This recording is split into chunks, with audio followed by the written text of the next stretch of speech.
Muito bom dia a todos, muito feliz por estar aqui novamente. É um prazer enorme dar continuidade a esse trabalho tão lindo que tem nos feito muito bem. Sempre bom estar pertinho de Jesus, falar sobre o Evangelho, sobre a sua vida, e isso acho que é de grande valia para todos nós. É um aprendizado muito grande. Então, hoje, dando continuidade aqui ao capítulo 33 do livro, vamos falar sobre o título Recapitulações. Emmanuel quer nos mostrar com esse título que muitas vezes no âmbito de uma mesma existência ou de uma mesma reencarnação, repetimos determinadas experiências, determinadas quedas, ficamos presos a um círculo vicioso dentro de uma mesma reencarnação.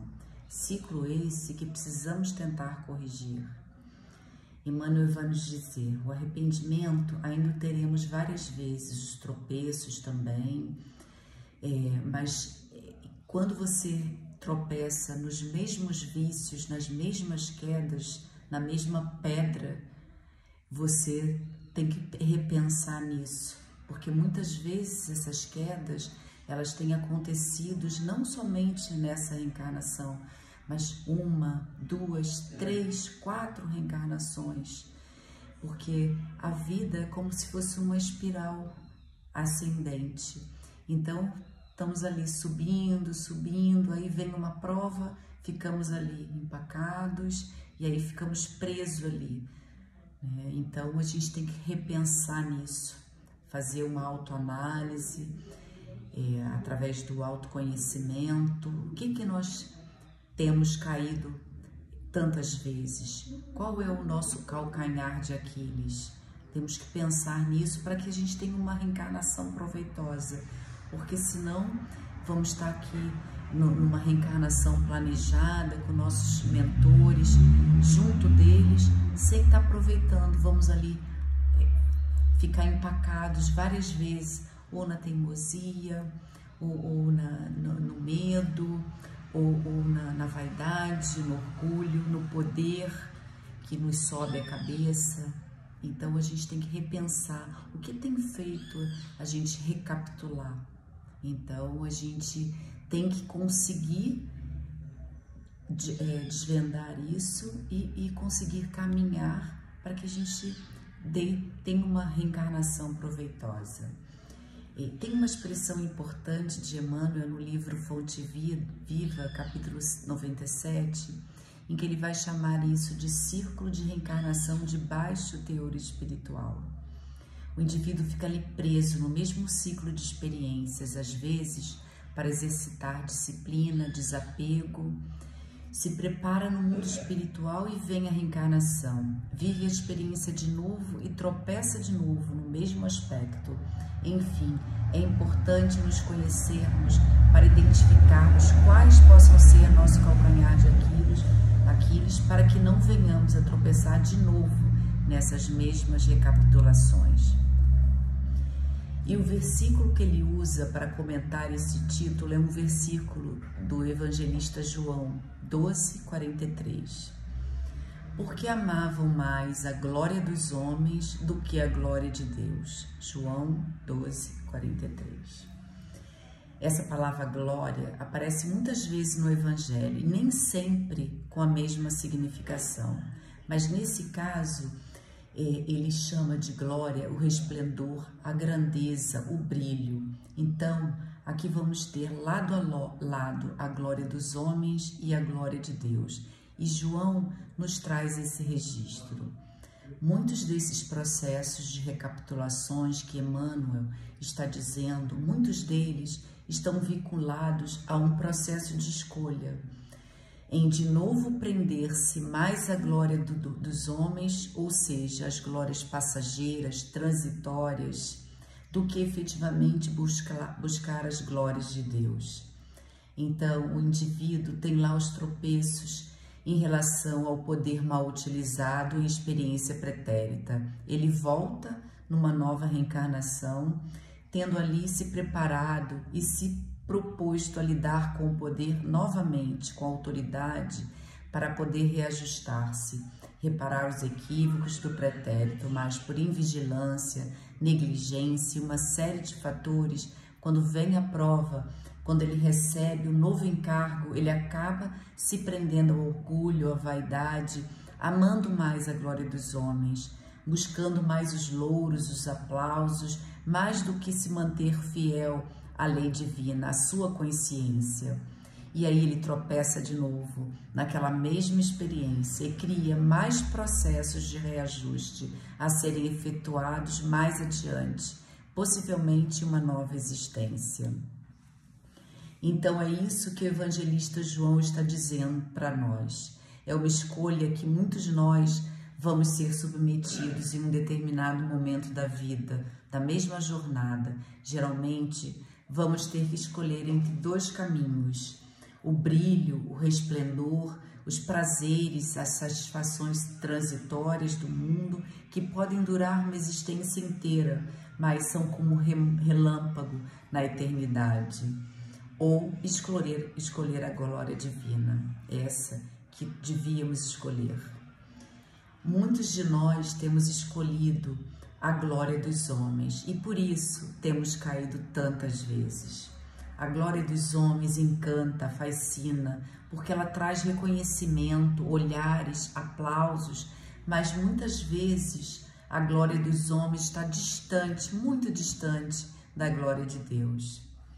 Ao passo que no mundo a glória de Deus passará oculta, não será vista, porque não é percebida pelos sentidos materiais. É preciso para vê-la um sentido mais refinado, um sentido mais espiritual, uma visão do espírito. Por isso, muitas vezes, aqueles que passam no mundo como verdadeiros cultores, verdadeiros buscadores da glória de Deus, não serão vistos, serão muitas vezes desprezados, perseguidos, para somente serem reconhecidos, na maioria das vezes, mais tarde. Quantos assim não foram ao longo dos séculos na humanidade? Aqueles que buscaram a glória de Deus foram fiéis ao bem, à verdade, ao amor, ainda que isso os custasse sacrifício, entrega, renúncia. Não foram reconhecidos por muito pouco às vezes, para séculos mais tarde serem exaltados na sua grandeza, nos seus exemplos. É o caso de Jesus, que muitos no começo não entenderam o que ele veio fazer, não entenderam que ele era um grande mentor, um filho de Deus Pai, e veio para nos deixar exemplo, deixar esse exemplo de vida maravilhosa, ali centrada nos caminhos do Pai, na glória divina. Ele renunciou várias coisas e veio, desde o momento que ele chegou aqui, ele já teve que diminuir muito sua luz para poder estar aqui conosco na Terra, mas mesmo assim ele veio. Foi um sofrimento com certeza para ele. Teve uma preparação aí de anos e de milênios para que ele pudesse estar aqui, abaixar sua luz e estar aqui na Terra com a gente para deixar seu exemplo. E quase ninguém o entendeu, tanto que foi crucificado e muitos desprezaram. E hoje em dia é um grande exemplo para nós, né? E também é o caso de vários santos, né, que têm vindo aí, deixado exemplos lindos para nós. Mas muitas vezes na história da humanidade terrestre e dos séculos até agora, a glória dos homens esteve bem distante da glória de Deus. A glória de Deus passou muitas vezes oculta aos que vêm enxergando a vida somente com os olhos materiais. Alguns, porém, já conseguiram enxergá-la enquanto estavam diante dela. Alguns contemporâneos conseguiram, de fato, enxergar aqueles que realmente glorificavam a Deus. Muitas vezes na vida seremos colocados nessas escolhas, ou satisfações transitórias e imediatas, os aplausos, os louros do mundo, o poder, o prestígio, a fama, a fortuna, enfim, muitas vezes seremos colocados ante isso. Que sejamos fiéis à nossa consciência, fiéis à lei divina. Se conseguimos escolher esse caminho da fidelidade, da lei divina, então estaremos saindo desse ciclo vicioso, ciclo de recapitulações em que temos estado. Se esta glória aqui no mundo vier também, mesmo quando nos propormos a manter essa busca pela glória divina, mantenhamos-nos fiéis à nossa consciência e que saibamos utilizar essa bênção, esses recursos ampliados aqui no mundo para melhor servirmos. E aí ele começa a comentar, o primeiro parágrafo. Os séculos parecem reviver com seus resplendores e decadências. Na história da humanidade, podemos ver esses ciclos viciosos, processos de repetição.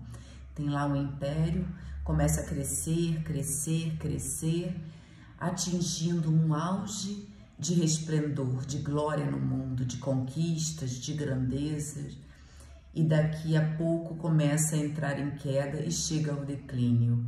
Daí passa um século e vem outro império, começa a crescer, crescer, crescer, numa glória enorme, e daqui a pouco começa a entrar em declínio, porque essas glórias não se sustentam quando não estão apoiadas nas leis divinas. Todos aqueles grandes impérios do passado que conquistaram o mundo, expandiram seus territórios, conquistas, espaços de terras por vários anos e decaíram. Todos eles são história. Passou o Império Assírio, Babilônio, Romano, Persa e outros. A única coisa que dá eternidade a qualquer construção, realização, é a glória divina, porque são bens duráveis. Então a gente vê esse processo se repetindo ao longo da eternidade, resplandece e decai, porque não eram resplendores divinos, eram resplendores baseados no egoísmo, na violência, no orgulho, na vaidade. Por isso, mais cedo ou mais tarde, o tempo os levava consigo.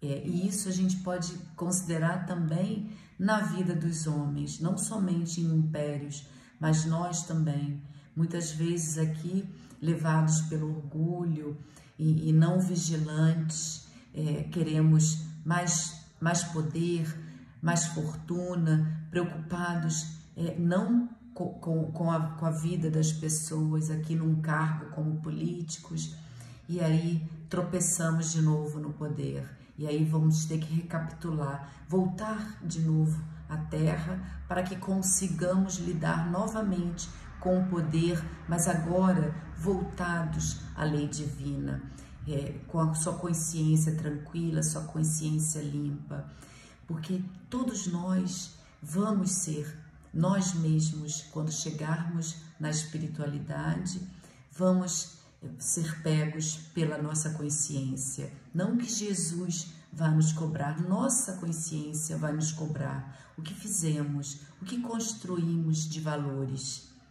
Então, se não foi valores eternos, se foram valores aqueles transitórios, voltados ali para nosso bem exclusivamente, nós vamos ter que recapitular de novo. E aí vamos voltar de novo para ter que aproveitar esse tempo aqui. Então, que a gente tenha cuidado, que a gente repense, faça uma autoanálise sempre. O que temos buscado?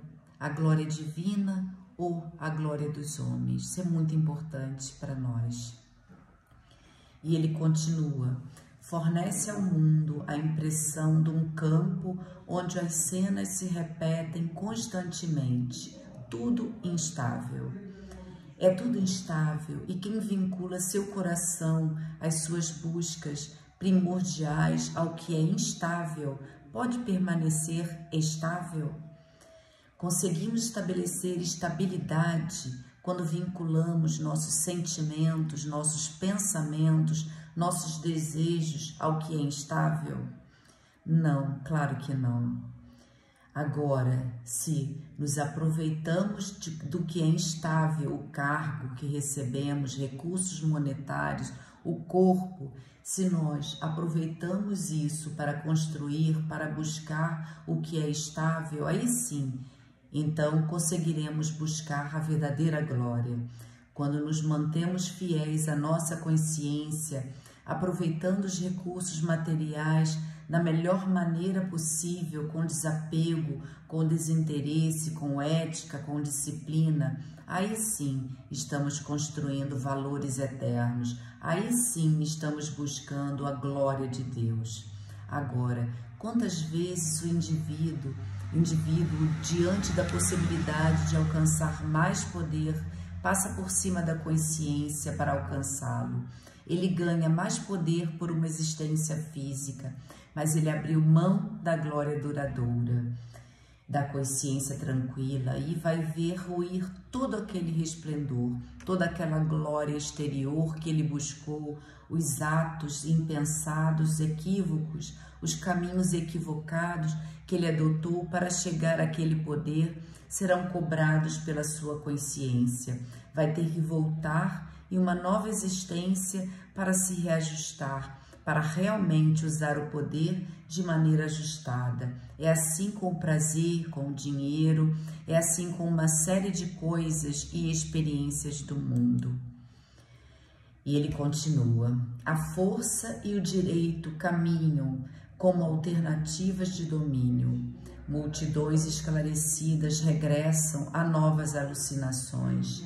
O espírito humano, a seu turno, considerando insuladamente, demonstra recapitular as mais experiências após alcançar o bom conhecimento. A força e o direito aqui caminham com alternativa de domínio, ou seja, a gente vai vendo essas recapitulações.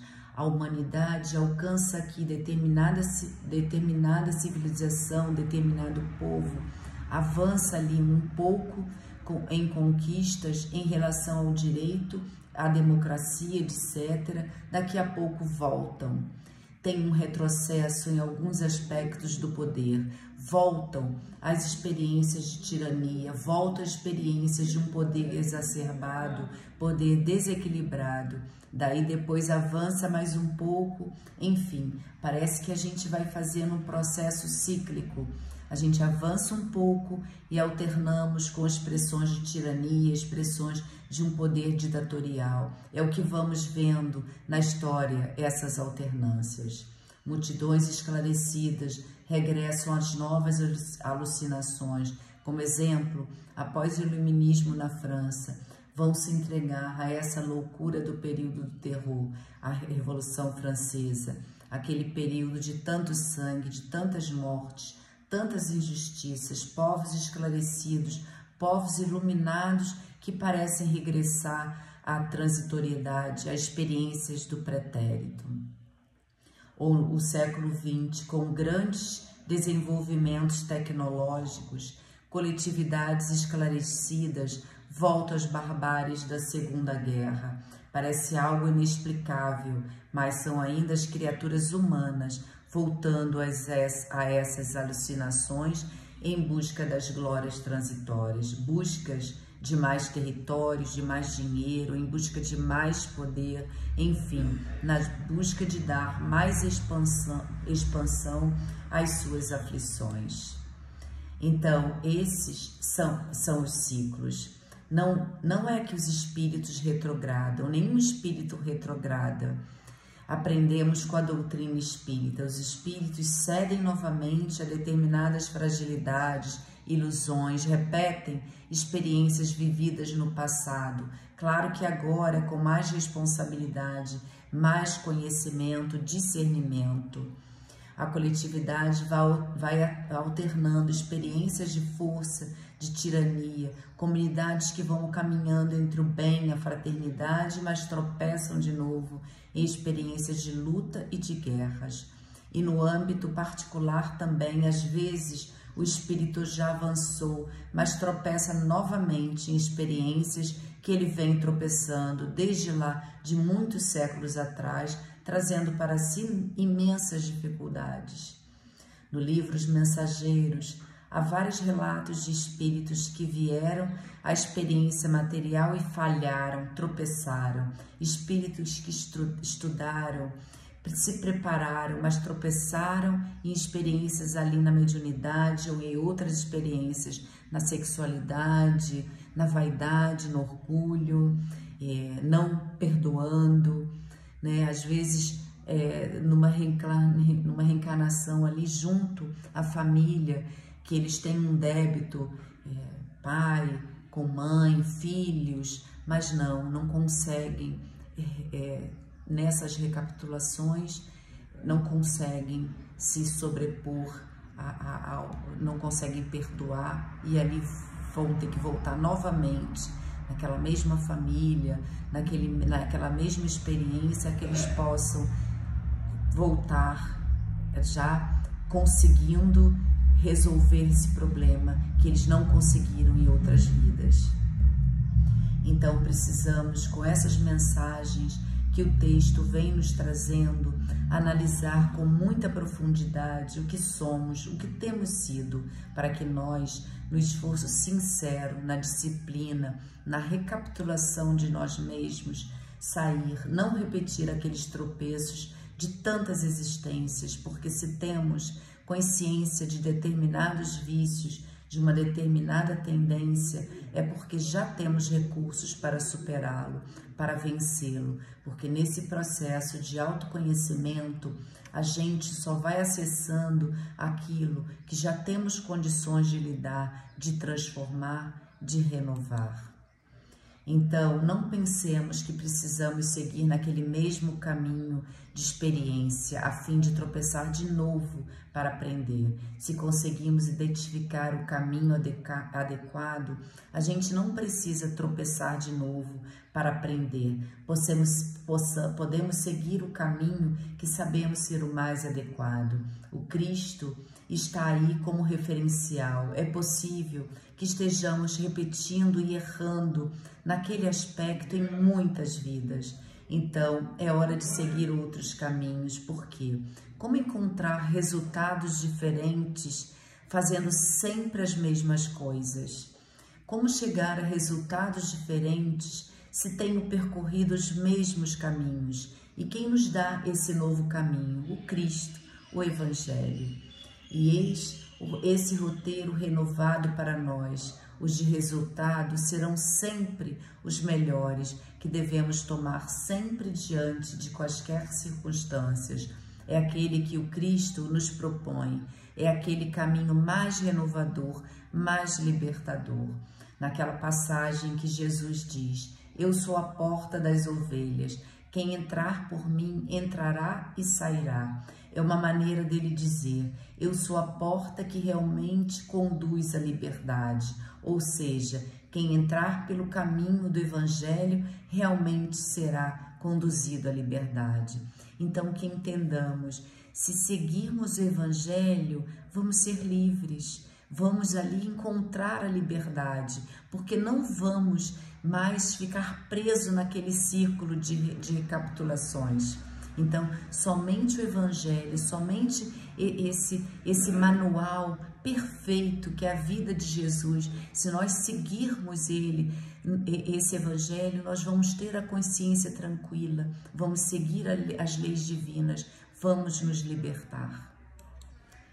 Emmanuel comenta que diante das circunstâncias da vida, várias portas se nos apresentam, mas só tem uma porta que nos dá o máximo de crescimento e de liberdade diante da experiência. Podemos citar como exemplo alguém que ofendeu, alguém me ofendeu.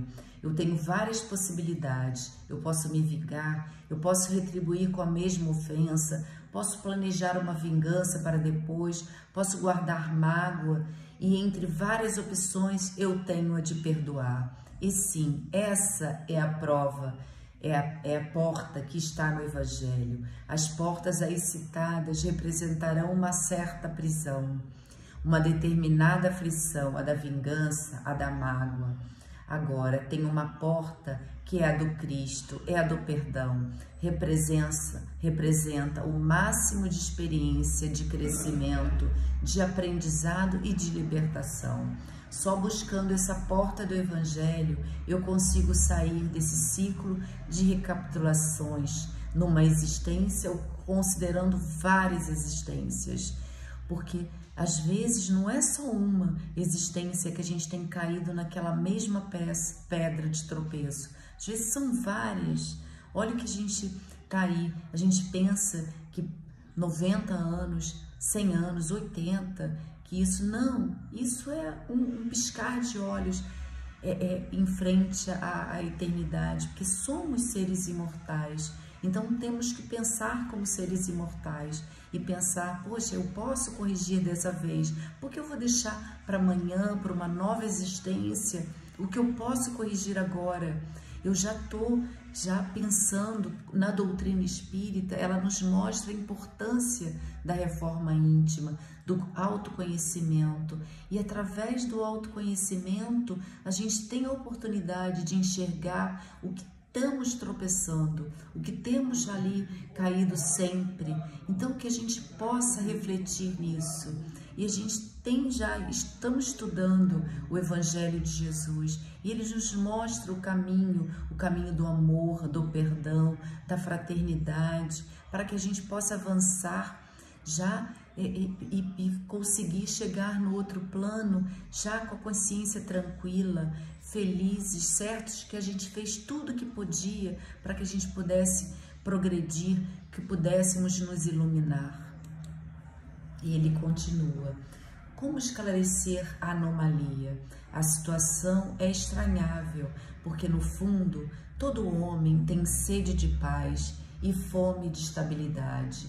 Importa reconhecer, porém, que no curso dos milênios as criaturas humanas em múltiplas existências têm amado mais a glória terrena que a glória de Deus. No fundo, todos nós, como espíritos, temos sede de paz e de estabilidade.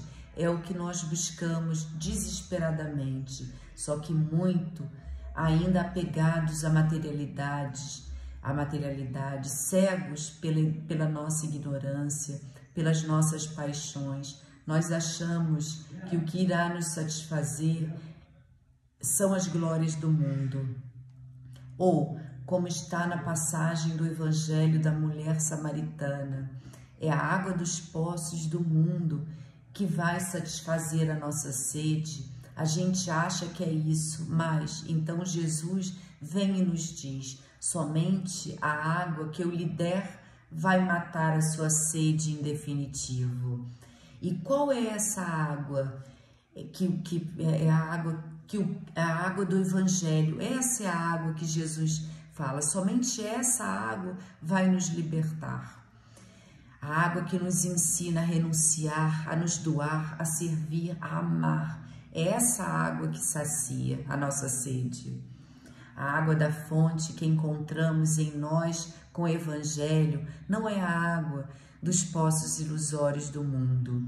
É o que Jesus diz à samaritana, que ali representa toda a alma sedenta de paz e faminta de estabilidade. Mas a gente troca a glória divina, aquilo que realmente poderia nos saciar, o dever bem cumprido, o amor bem vivido, o perdão exercido. A gente troca isso pela força, pela tirania, pelo prazer desequilibrado, pelo poder a todo custo, pela fortuna presa na usura, pela fortuna conquistada por meios ilícitos. A gente vai tentando satisfazer o vazio com aquilo que não preenche, que apenas traz a sensação transitória de preenchimento. Bom, e continuando, inúmeros homens se presumem redimidos com a meditação criteriosa do crepúsculo, mas e o dia que já se foi?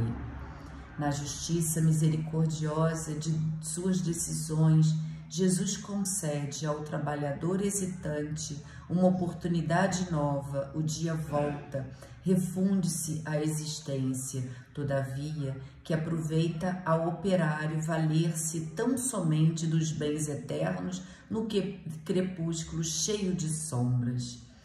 O que Emmanuel descreve neste parágrafo é o que o indivíduo vai receber um novo corpo, vai viver de maneira desregrada, sem busca de autoconhecimento, sem renovação íntima, chega à madureza ali mais perto da desencarnação, mais idoso, ele começa a refletir mais, ele começa a pensar mais o que ele fez, o que realmente ele construiu, quais os tesouros que ele realmente acumulou, e ele começa a perceber que ele realmente perseguiu muitas ilusões, mas não construiu internamente valores e tesouros para a vida eterna. Enfim, aí desencarna e volta para o mundo espiritual, lida com o arrependimento do tempo perdido, da oportunidade perdida, estabelece uma série de projetos de melhoria, de renovação e, amparado pelos benfeitores, retorna a essa experiência material. Muitas vezes, depois de ter vivido lá no mundo espiritual as aflições, as angústias e etc., volta novamente para o corpo, depois de ter se preparado, de ter prometido renovar-se, transformar-se, chega aqui e recapitula de novo a vida desregrada, os excessos, as buscas das glórias transitórias. Chega lá no final da existência para recomeçar e repensar, enfim, o que Jesus e Emmanuel estão nos orientando, que é preciso aproveitar a reencarnação desde já, não importa a idade que esteja no corpo físico, é sempre momento de aproveitar o tempo, é o mais valioso patrimônio que aqui recebemos. Ou seja, está na juventude do corpo físico, começa desde já o teu processo de melhoria.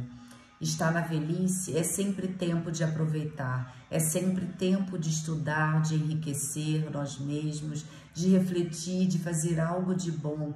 Não percamos tempo, valorizemos essa existência, porque talvez você não se lembre agora, mas você implorou por ela, você ansiou por essa oportunidade, ainda mais esclarecido pela doutrina espírita, pelo Evangelho. Talvez essa seja a oportunidade que você vem esperando há séculos, de estar junto de determinados corações, de viver novamente determinadas experiências, para agora ser fiel, recapitular essa experiência, mas agora fazer diferente, para agora acertar. Então, aproveita, não deixa para depois, não fale amanhã, na próxima vida, viva agora. Aproveita agora, porque a gente não tem real dimensão da oportunidade que estamos vivendo.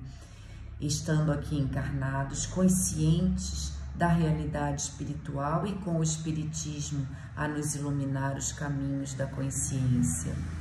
Então, irmãos, ele fala aqui novamente, ele vem aí reforçando para que nós estudemos, nos analisemos, para que a gente possa progredir, para que a gente não chegue lá na velhice e pensemos que temos feito e nos depararmos tão negativamente, que a gente tem se fixado ali no lado, somente no lado material, temos tentado ali, buscado, correndo atrás de valores que não são eternos. Isso é muito importante, porque vamos nos arrepender depois. Então, que a gente possa aproveitar. E continuando, concluindo aqui, o que Emmanuel vem nos mostrar, alguém lhe perguntará: que fizeste da manhã clara, do sol ardente, dos instrumentos que te dei? Apenas a esta altura reconhece a necessidade de gloriar-se no Todo-Poderoso, e homens e povos continuarão desfazendo a obra falsa para recomeçar o esforço outra vez. É o que vai nos perguntar quando voltarmos para a vida maior. Nem tanto os outros, mas a nossa própria consciência. Quando eu falei anteriormente, Jesus não vai nos cobrar, mas nós, a nossa consciência vai nos cobrar. O que eu fiz da manhã clara, do sol ardente, dos instrumentos que te dei, do corpo físico, da saúde do corpo, das horas, do cargo, dos recursos, o que eu estou juntando para o espírito? Então, não importa a experiência em que estejamos vivendo, se a gente tem poder, se a gente vai ter fama, se a gente tem dinheiro, se a gente não tem, se a gente tem saúde ou não, a gente pode fazer pelas pessoas, a gente pode ajudar as pessoas de qualquer maneira possível. Se a gente não tem como ajudar financeiramente, a gente pode ajudar em oração, a gente pode trabalhar pelo outro, fazer qualquer coisa que esteja a nosso alcance para que esses irmãos possam crescer também. E assim nós também vamos crescer, porque caridade é muito mais para nós mesmos do que para o próximo. Então, qualquer um de nós pode ajudar, pode trabalhar para o crescimento do nosso próximo. E a gente está aqui para isso.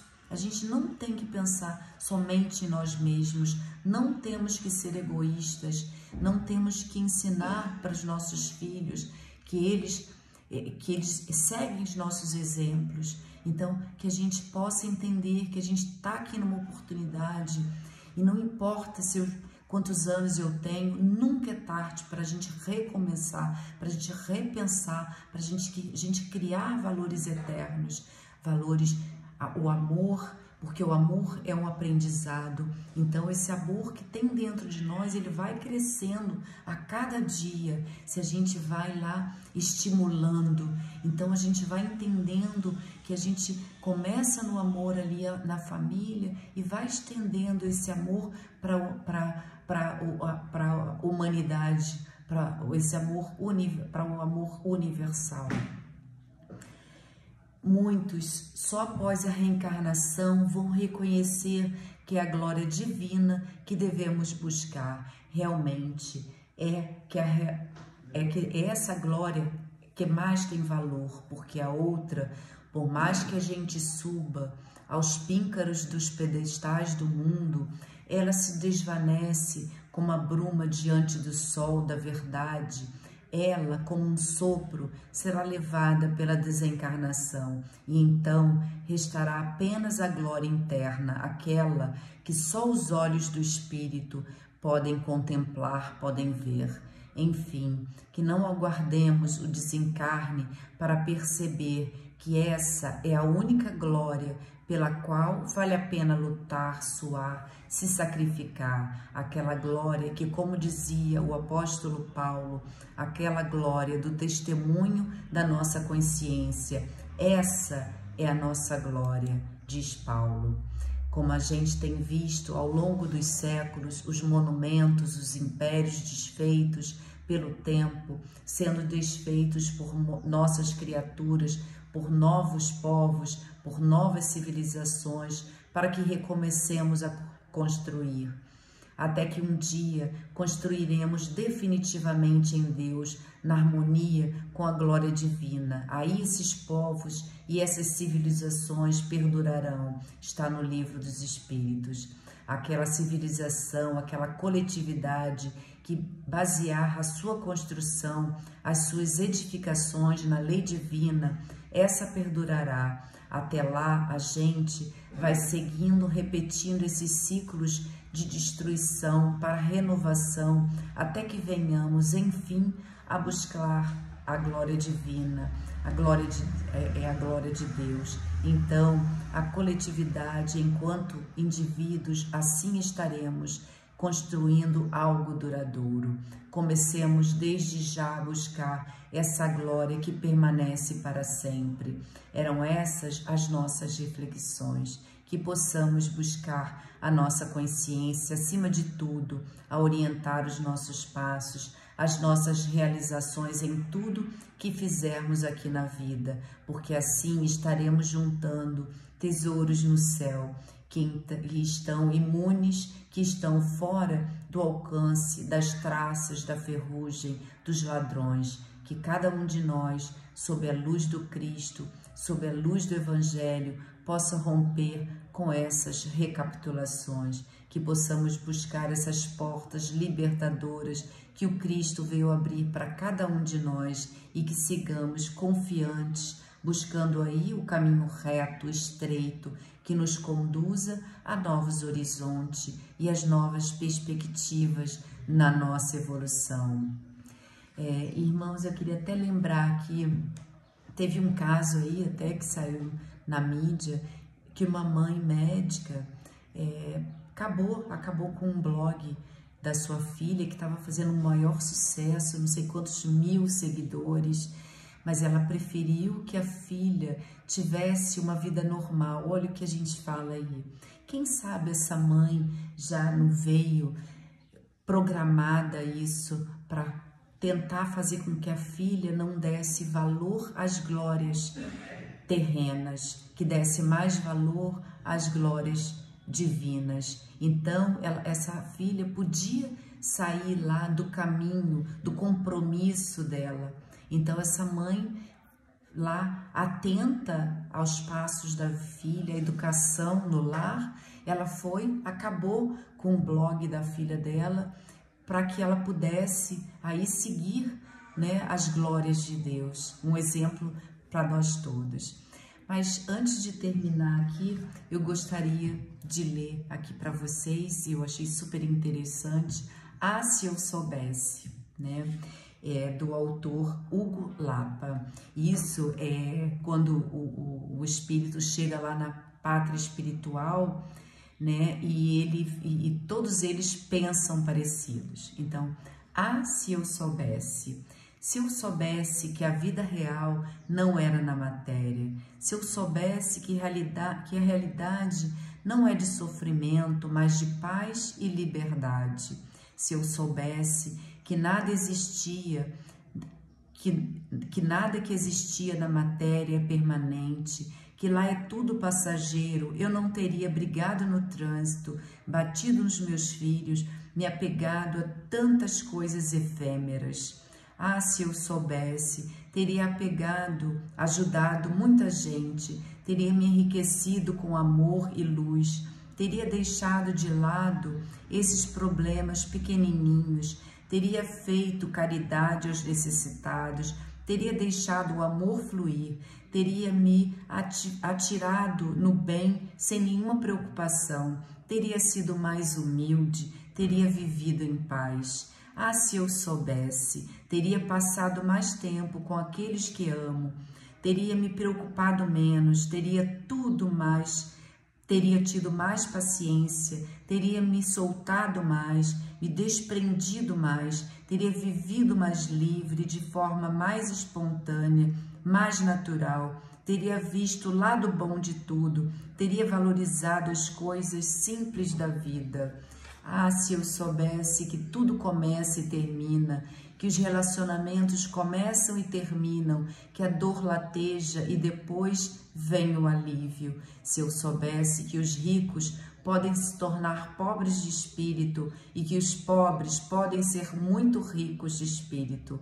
Se eu soubesse que as diferenças sociais se extinguem, que na morte todos somos filhos do universo, que a fome é saciada e que a sede é aliviada, que a violência só traz mais violência, que os injustiçados são compensados, que os perdidos sempre se encontram e quem está demasiadamente seguro de si acaba se perdendo. Se eu soubesse que sou um ser em desenvolvimento na essência da inesgotável e eterna da vida, teria sido infinitamente mais livre e feliz. Bom, irmãos, é isso, a reflexão. Espero que todos tenham aproveitado. Agradeço aqui mais uma vez a todos vocês por terem me ouvido. Agradeço a espiritualidade, agradeço ao irmão Benedito, que tem sido de grande valia para mim. Tenho aprendido muito nessa casa. E todos nós possamos ter aí um dia abençoado, um dia cheio de Deus no coração. Um beijo no coração de todos. Fiquem com Deus.